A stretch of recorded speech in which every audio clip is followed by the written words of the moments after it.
Eu sou Miriam Rocha, fiz um trabalho agora há pouco no primeiro Fórum de Bibliotecas Universitárias pela minha biblioteca e nós conversamos um pouquinho, tivemos um diálogo sobre as avaliações do MEC, das bibliotecas universitárias, dos cursos de graduação, e conversamos um pouquinho a respeito do reflexo das avaliações de 2017 até 2019. Confira aí agora um pouquinho.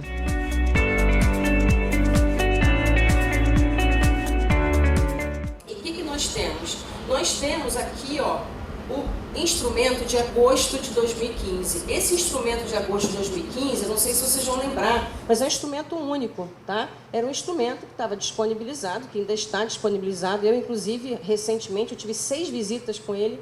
Então, assim, não é um documento que não está em uso, ele está em uso, né? Ele está em vigência ainda. São processos antigos que não tiveram visita em loco. Então, quando esses processos andam, dá uma andadinha lá no processo no EMEC, nós voltamos a essa estrutura desse instrumento de 2015. Então, eu não sei aqui na sala também quem tem processos que ainda tramitam com esse instrumento, quem tem com os instrumentos de 2017, e assim vocês vão articulando junto com os PIs de vocês. Tá? O PI pode te dizer isso tranquilamente. Tá? Uma vez preenchido com esse instrumento, volta.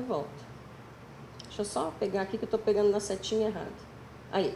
Uma vez preenchido com o instrumento, o formulário eletrônico dessa maneira, a sua visita será dessa maneira. Então, isso é uma coisa que a gente tem que ficar muito atento. Então, esse instrumento antigo, que rege toda a regulação de todos os atos regulatórios, sendo ele autorização, sendo ele reconhecimento, ou renovação de reconhecimento e etc., eu vou trabalhar com ele agora com vocês aqui, tá? Exatamente de 2015, vocês vão entender por quê.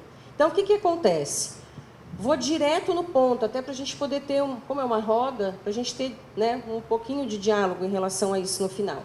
Então, o que acontece em relação à bibliografia básica desse instrumento? Tá? Esse instrumento ele vinha com as seguintes regras, ele tem as seguintes regras. Aí vamos dar uma recordada, quem não lembra ou quem está ainda com alguma situação para esclarecer. Então, a bibliografia do primeiro ano de curso, eu vou trabalhar sempre na primeira tela com autorização, tá?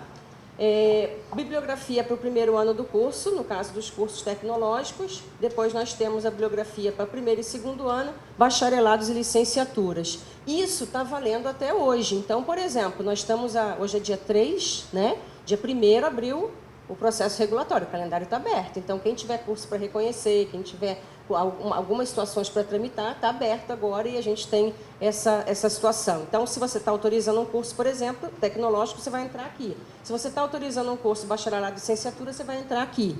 Tá? Então, isso é o que você tem que apresentar, seja ele presencial, seja ele EAD. Nós temos também a situação de informatizado e tombado junto ao patrimônio da IES. Então, o seu acervo tem que estar nessa situação. E aí a gente já começa a pensar que não foi previsto aqui a questão de acervo virtual, e aí a gente também vai entrar nessas questões.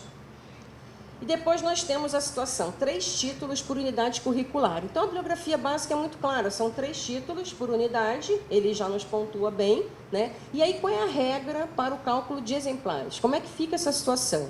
Então, para exemplares, olha, a conta era a seguinte: na proporção média de um exemplar, para menos de 5 vagas anuais, sejam as vagas pretendidas ou autorizadas, vai depender do teu processo, teu ato regulatório, E aí você tem, no caso, impresso nessa condição. E menos de 6 vagas anuais se seu acervo for virtual. E aqui surgiu a primeira novidade no nosso trabalho, que foi a autorização de 1/3 da bibliografia virtual. Essa foi a primeira possibilidade de ter um acervo virtual. E aí todo mundo começou a correr. A realidade foi essa, todo mundo começou a mudar os seus PPCs, suas bibliografias, começaram a fazer as alterações para que a gente caminhasse para um acervo realmente virtual. Tá? Então, essa foi a primeira possibilidade aqui. E aí, você, para pontuar com 4, entrava nessa faixa, para pontuar com 3, você entrava nessa faixa, para pontuar com 2 aqui, com 1 aqui. Então, o que eu tenho aqui? O que eu mostro aqui? A gente está mostrando um quantitativo, ou seja, como eu calculo os meus exemplares e que nota eu vou conseguir, que conceito eu mesmo vou atribuir. No caso, se eu estou passando por um processo desse, que conceito eu vou atribuir para a minha biblioteca? Eu posso tirar 4, eu posso tirar 5. E assim eu vou jogando. Então, isso era uma situação que nos foi apresentada em 2015, certo? A segunda situação, que eu não deixei relevante aqui, mas é interessante a gente lembrar, que são as vagas autorizadas e pretendidas. Então, também foi a primeira vez que nós começamos a trabalhar com o nosso número de vagas e não com o número de alunos matriculados por turma, tá? Por curso. Então, nós também tivemos uma séria alteração aí. E essa alteração nos leva a um cálculo de exemplares muito maior do que nós imaginávamos. E também essa situação nos levou a começar a mudar um pouquinho, né, nós que trabalhamos com assessoria, dialogar com os mantenedores e realmente definir com eles, ó, você vai continuar com esse número de vagas? Entende? Se a gente for pensar em AD, é uma coisa que a gente tem que pensar, e aí eu já vou fazer uma ligação com a nossa situação atual. Hoje, quando a gente oferta um curso EAD, ninguém oferta um curso EAD com 40, 50 vagas, são 240, 360, 400 vagas. Então, como é que a gente vai pensar num acervo impresso se a gente está ofertando um número de vaga dessas? É quase impossível. Bom, eu acho quase impossível. É uma inviabilidade financeira gigantesca. Então, a gente já tem que começar a pensar nisso a partir desse momento, em que a gente define, né, o número de vagas dos cursos que a gente está pleiteando. Então, os números de vaga que nós vamos autorizar, e aí nós vamos estudar também os cursos que nós já temos, né, e começar a reduzir esse número de vagas. Esse movimento aconteceu a partir de agosto de 2015, certo? Então, não sei como é que cada um se movimenta até agora aqui. Na bibliografia complementar, então vamos voltar lá às regras. Quais eram as regras do instrumento de 2015? Então, definimos, né, fomos também a mesma situação de primeiro ano do curso, no caso tecnológico, para autorização, primeiro e segundo do bacharelado, nos casos de autorização. Mas o que ficou definido? Ficou definido que esse seria o conceito 5, se nós, na bibliografia complementar por unidade curricular, nós apresentássemos 5 títulos, né? Ah, eu quero tirar conceito 4, então 4 títulos. Ah, conceito 3, 3 títulos. E esse foi sendo o cálculo, né, dos nossos trabalhos. E aí nós fomos revisando todos os PPCs, né, isso foi passando por um crivo da biblioteca, né, tinha que ter uma validação nossa para que nós pudéssemos acertar isso, as sugestões, e aí também o cálculo de exemplares, ou seja, ficamos com 2 exemplares de cada título, no caso de impressos. E aí veio a cereja do bolo, né? O acesso virtual em 100% na bibliografia complementar. E aí, pronto. O que passou a acontecer? Nós que fizemos vários processos por aí, o que passou a... Todo mundo pontuando com 5. Ficou fácil, ficou tranquilo, né? Pelo menos quase todo mundo. Então, eu quero tirar 5, então eu vou adequar para 5 títulos, vou manter 2 exemplares impressos, ou então eu já vou abrir a virtual. Então, isso ficou praticamente solucionado, tá? Vocês podem ver que todos os processos, não sei se vocês acompanham todos os processos de vocês e todas as notas, os conceitos atribuídos, vocês vão ver que do conceito 5, a alteração foi substancial de quase todas as instituições, tá bom? Então, esse é nosso cálculo. E nós temos aí o cálculo de periódicos especializados, né? Como é que isso tramitava no instrumento de agosto de 2015? Então ele tramitava assim. Mesma coisa, primeiro ano do curso e primeiro e segundo no caso das autorizações, sendo que você distribuía isso nas principais áreas do curso, né? Então, vamos lá, no primeiro e segundo ano, quais eram as minhas disciplinas, eu distribuía isso, e o quantitativo também ficava muito claro aqui. Então, as outras condições eram, quando há assinatura, né, de impressos ou virtuais, né, indexados e correntes. Então, aí também nós já tivemos os 100% de aprovação das questões de acervo virtual também para periódicos. Então, está tudo certo, né? E quando há atualização em relação aos últimos 3 anos. Então, veja bem, o que eu quero dizer com isso? Por que eu estou trazendo essa situação aqui, né? Eu vou trazer porque eu vou apresentar agora... temos mais 3 itens, então. Vamos seguir a linha de raciocínio. No final do instrumento de agosto de 2015, o que acontecia lá no finalzinho, entre a página 41 e a página 43 do instrumento, né? Os instrumentos a gente tem quase que de cabeça, não tem jeito, né? O que acontece? Nós tínhamos os requisitos legais e normativos. Esses requisitos, nessa condição, o avaliador só preenchia sim ou não. Você tem ou você não tem, né? A instituição apresenta essa situação ou não. O que acontecia com isso? Ele não entrava na conta. Não existia uma conta, né? Isso não entrava dentro do cálculo, né, do conceito de avaliação do curso. Era um sim ou era um não. E vinha lá no seu relatório. Então, outra coisa importante é vocês acompanharem o relatório para que vocês possam saber o que é dito nesses requisitos legais e normativos para que você possa acertar o passo na próxima avaliação. Quais eram as situações que realmente hoje a gente vê grande mudança? Então, as diretrizes curriculares nacionais, né, para a educação das relações étnico-raciais, para o ensino de história e cultura afro-africana e indígena. Nós tivemos a mesma situação para educação e direitos humanos e nós tivemos a mesma situação para Libras, tá? Então, ótimo. Então, esse é o nosso cenário de 2015, né, a partir de agosto de 2015, até surgir um novo instrumento, no caso de 2017. Então, esse foi um cenário de grandes mudanças, um cenário de alterações, etc.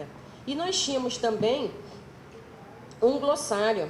Não sei se vocês estão acompanhando essa situação do glossário. O glossário era disponibilizado só dentro do instrumento, né? Estava lá, impresso no final. O glossário agora é eletrônico e ele se movimenta, ele tem uma atualização, inclusive acabei de pegar a atualização dele do dia vivo, né? Ele teve uma atualização agora dia 28/8, inclusive eu trouxe um dos termos para a gente discutir um pouquinho sobre isso, porque isso é um dos maiores pontos da avaliação que tem gerado muita discussão. E a atribuição dos conceitos está muito indefinida ainda para a gente nesse sentido, tá? A gente vai deixar a discussão no final para pegar fogo melhor, né? Senão... Então, vamos partir para o de outubro, né, de 2017. Então, trago o cenário desse documento atual, que se eu entrar hoje com o processo, é esse instrumento que eu vou utilizar, tá? Então, o que acontece aqui? Quais são as regras, né? Então, as regras continuam as mesmas em relação ao acervo que eu tenho que apresentar, no caso de uma autorização. Eu tenho acervo físico e tombado informatizado exatamente da mesma forma, não houve alteração. Eu tenho aqui a possibilidade de acervo virtual, ou seja, nossa primeira possibilidade de acervo 100% virtual. Ou seja, se eu apresento 3 títulos na bibliografia básica, os 3 podem ser virtuais. Até então, eu vinha só com 1 a cada 3. Tá? Então, essa situação nos permitiu também um movimento de aquisição de acervos virtuais, porque nós começamos a pensar em todos os sentidos, né? O sentido de vagas, de otimização de espaço, custo-benefício, acessos, mudança tecnológica, tudo foi caminhando, foi canalizando para esse lado. Então, é uma coisa que a gente vai discutir também. E aí, o que acontece aqui? Acervos registrados em nome da IES, isso é uma obrigatoriedade natural. Nós temos aqui acervo da bibliografia básica. O que o instrumento hoje diz? Como é que ele pontua isso, né? Como é que ele atribui um conceito ao nosso trabalho, no caso com a bibliografia básica disponibilizada? Ele diz, ele é adequado? Ele é atualizado? Só isso. O que é um acervo adequado e o que é um acervo atualizado? Né? Vai ser em cima dos últimos 3 anos, em cima dos 2 anos, vai considerar a área do conhecimento, porque eu posso chegar como avaliador, olhar a minha situação, mas eu não tive atualização naquela área do conhecimento, por exemplo. Então, eu não tenho por que aquele acervo naquele momento ser atualizado.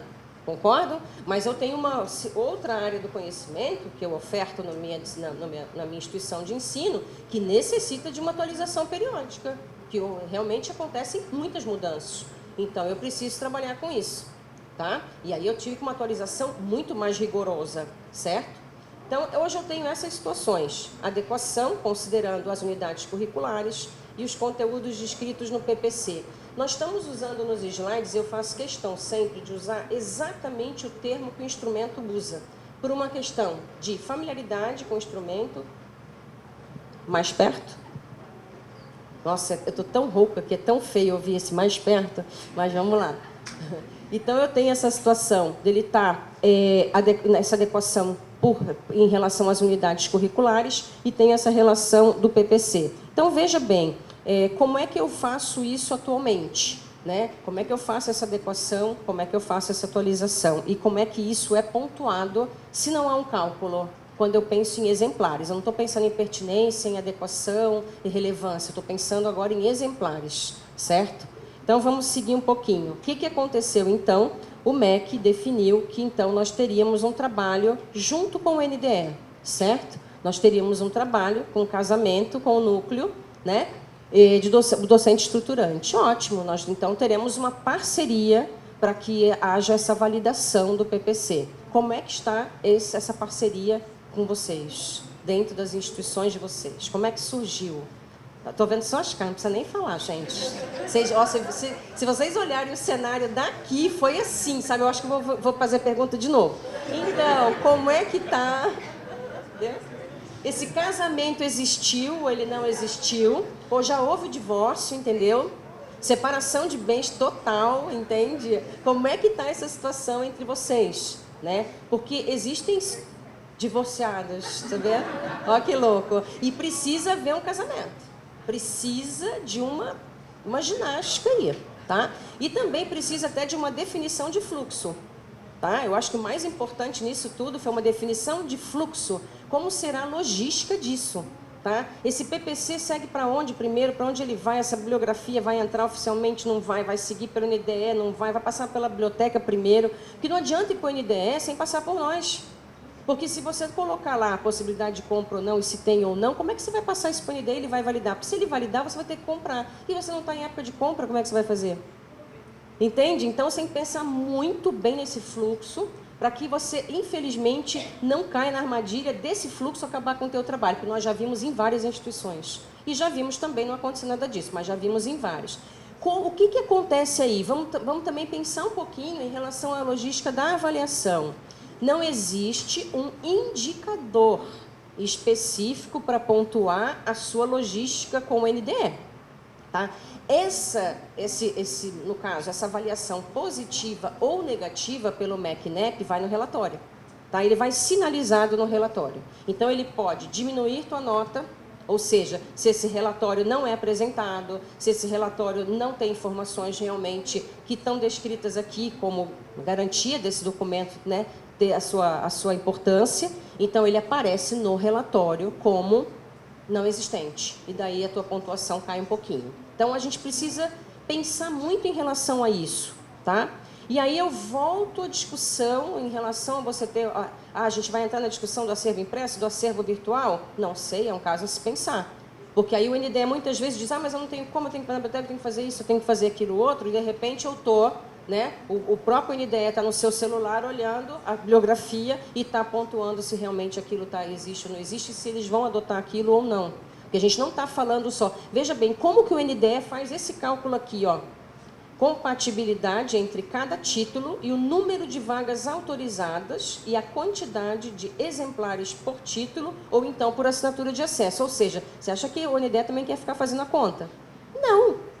Então, se você apresenta uma biblioteca virtual, você não tem essa conta. Então, eles já ficam tranquilos e a coisa flui melhor. Mas, se você não tem, você vai ter que fazer... Essa conta tem que ser feita, tem que ser passada para eles.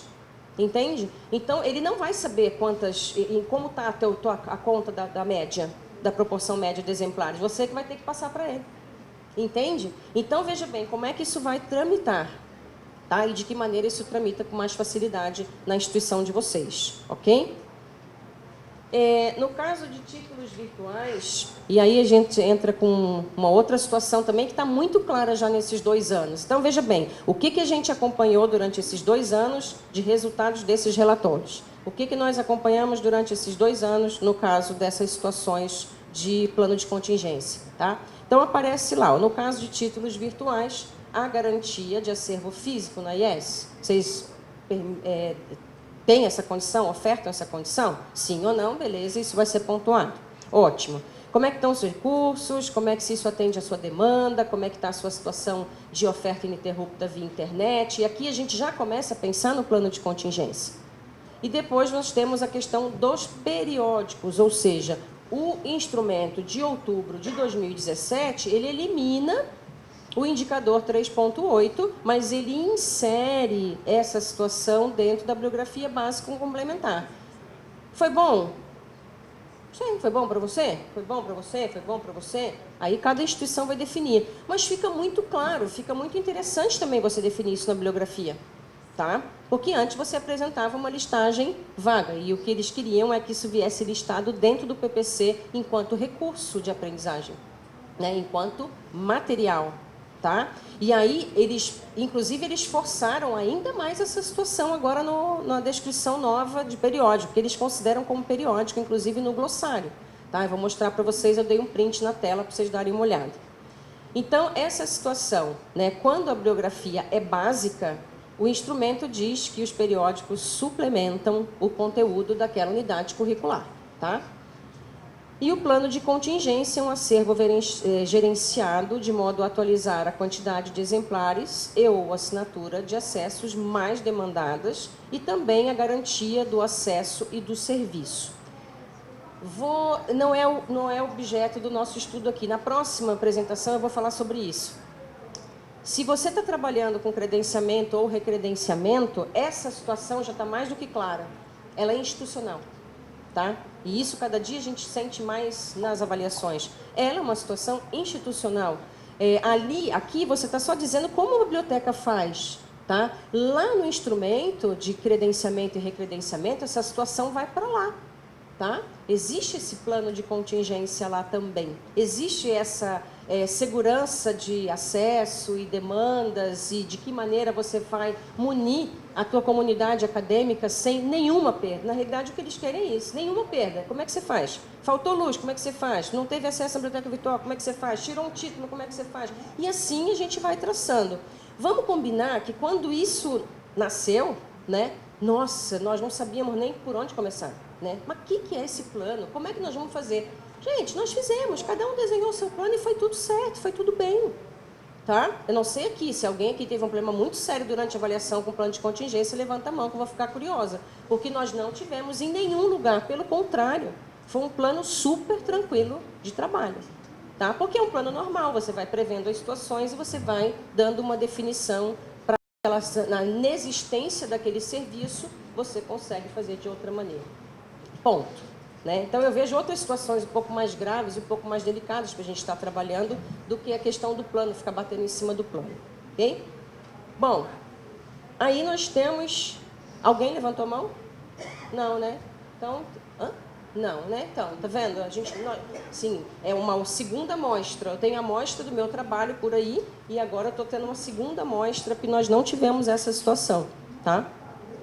Em relação a 3.7, veja bem, agora inclusive eu faço questão de copiar exatamente igual, mas nem se dei o trabalho de printar, porque só tem uma alteração que é essa aqui, ó, onde está a seta. Os periódicos são simplesmente complementares e não suplementares, como estava na bibliografia básica. Ou seja, nós ainda recebemos um instrumento, em 2017, exatamente igual o instrumento de autorização por um instrumento de reconhecimento, inclusive, e as situações descritas no 3.7, 3.6 e 7 são iguais, exatamente iguais.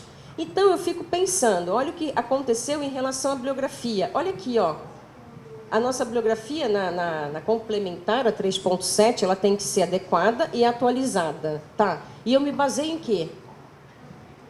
Qual é o meu cálculo? O que eu faço? Eu continuo, eu apresento 3 títulos, e aí eu tenho conceito 3? Alguém fez esse teste? Porque é o que vai acontecer. Então, existe um cálculo, tá? Mas vamos seguindo para ter as reflexões no final. Quanto tempo eu tenho? Falta muito? Um pouquinho, né? Tá. Tá bom. Tá, eu já... Tranquilo. Tá, já estou no finalzinho. Então, veja bem, quais são os pontos que eu também preciso destacar. O que era requisito legal, né, e normativo, virou indicador. Cuidado, agora é indicador. Então, agora o que acontece? Ele entra no cálculo do conceito. Então, eu tenho uma situação na 1.5, conteúdos curriculares, tá? E veja bem, está lá na bibliografia, está lá na 3.6, 3.7, por isso que eu digo que o bibliotecário não pode ficar limitado aos indicadores que estão escritos que é para a biblioteca, tá? A gente trabalha com o instrumento inteiro. Na próxima apresentação, vocês vão ver o que eu vou, né, de credenciamento, que é o que está acontecendo a partir de dia 1º de outubro, nós temos inúmeras situações de envolvimento e inúmeros indicadores. Então, aqui, por exemplo, a nossa adequação cai aqui, ó, no 1.5. E cai aqui na 1.4. Tá? Então, o Libras foi para o indicador 1.4, como estrutura curricular, e as diretrizes curriculares dos direitos humanos foi para 1.5, junto com as demais, aqui na 1.5 também. Isso é uma situação nossa. Isso é uma situação em que a biblioteca contribui muito. Por quê? Até porque essa é uma bibliografia que a gente chama de senso comum, né? Ela vai entrar em todos os cursos. Isso é uma diretriz. Então, ela cai na maior parte dos cursos. O que acontece? Se você ficar colocando a mesma bibliografia e essa bibliografia for impressa, você vai ter um problema na conta, no cálculo. Porque se você apresentar, por exemplo, 3 títulos de direitos humanos no curso, por exemplo, de psicologia, e você apresentar os mesmos 3 títulos no curso de direito, tá?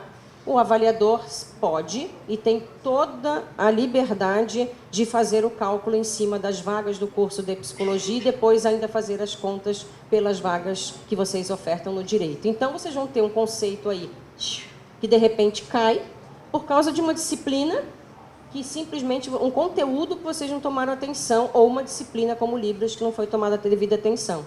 Tá? Então, qual é a nossa maior indicação hoje? Coloque esse acervo virtual, pelo amor de Deus. Né? E aí você fica tranquilo em relação a isso. Então, os acervos virtuais já nos dão essas condições. Você pode entrar lá nas bibliotecas virtuais e você vai encontrar os títulos necessários para Libras, para direitos humanos, ensino de história, cultura afro-africana, indígena, e daí você consegue colocar isso dentro de uma estrutura onde você não vai sofrer um problema na contagem do cálculo de exemplares. Tá? Ah, Miriam, então você está dizendo que existe conta, né? Não sei, não estou dizendo que existe conta, mas o que eu estou vendo é uma conta, tá certo? Então, vamos seguir aqui. Aqui também é interessante, como toda disciplina, Libras, por exemplo, ela inclui inserção de periódico, tá? Então, se você tem essa disciplina, você também pode inserir normalmente lá, bibliografia básica, complementar e os periódicos, ok? Só para lembrar. E aí vocês têm, ó, o calendário que está aberto, essa tela eu printei, essa tela eu fiz para vir para cá, porque entrou essa novidade aqui, entrou essa autorização do dia 1 tal. Então, nós estamos na 4ª alteração do calendário esse ano. A gente não sabe se tem outra, mas não pode definir. Então, já está para sair em dezembro, sai o calendário de 2020. Então, nós também esperamos que isso pare por aí, caso não tenha outra data de algum outro ato regulatório. Tá? Então, quais são as reflexões, gente? Eu deixo aqui para vocês essas questões de ausência de dados quantitativos, né? Vocês viram o comparativo de 2015 a 2017. Então, em 2015, eu tinha um cálculo. O que aconteceu com vocês de 2017 a 2019? Eu vou dizer o que aconteceu comigo, tá? Nas que eu acompanho. O cálculo continuou sendo feito. Exatamente o mesmo cálculo. Tá? Esse cálculo, é claro, ele está definido em algum lugar? Não, ele está no instrumento de 2015. E ele está no treinamento dos avaliadores, porque eu tenho o documento. Certo? Muitas pessoas têm acesso a esse documento e tal. Então, assim, o avaliador chega na tua instituição até bem pouco tempo. De julho para cá eles pararam, mas até julho eles diziam assim, você pode me fornecer uma planilha em Excel? Ué, por quê? Por que uma planilha em Excel? Né? Ué, se não há cálculo, eu simplesmente apresento meu PPC. Por que eu tenho que apresentar um quantitativo no Excel? Para agilizar uma conta, teoricamente. Então, assim, ficou muito claro que a conta continuou. E nós, muitas vezes, também dialogamos e temos inúmeros amigos avaliadores e perguntamos e o cálculo continuou. Por que a gente continua pontuando conceito 5 na bibliografia complementar, 100% virtual? Porque existe uma conta, que são no mínimo 5, com 2 exemplares. Tá? Então, assim, o que eu quero mostrar para vocês, e que eu quero deixar aberto aqui, é isso.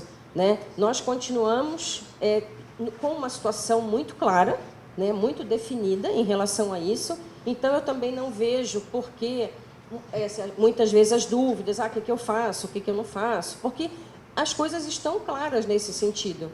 Né? Os treinamentos, os últimos treinamentos dos avaliadores, quem recebeu avaliações pelo instrumento novo, né, pode dialogar com eles e vocês vão sentir o que tem acontecido nesse sentido. Tá? Então, eu fico aberta aqui agora em relação a isso, mas só para a gente refletir um pouquinho, né, que a situação está aí. E é uma situação ainda presente de 2015 para cá. O que vai acontecer no próximo, nós não sabemos ainda. Tá? Pode ser que seja um novo cálculo, pode ser. Pode ser que surja um novo cálculo diante de acervos, pode ser. A gente não tem como definir ainda que cálculo que virá. A única coisa que a gente sabe é que precisa de um cálculo, porque não funcionou deixar adequado e atualizado. Não funcionou, tanto que nós estamos ainda trabalhando. Isso é uma reflexão. Eu não estou dizendo que isso é a regra. Alguém aqui pode ter sido avaliado de uma outra maneira. Então, aí pode até colocar a situação. Ok? Então, estou no meu prazo, mas estou à disposição.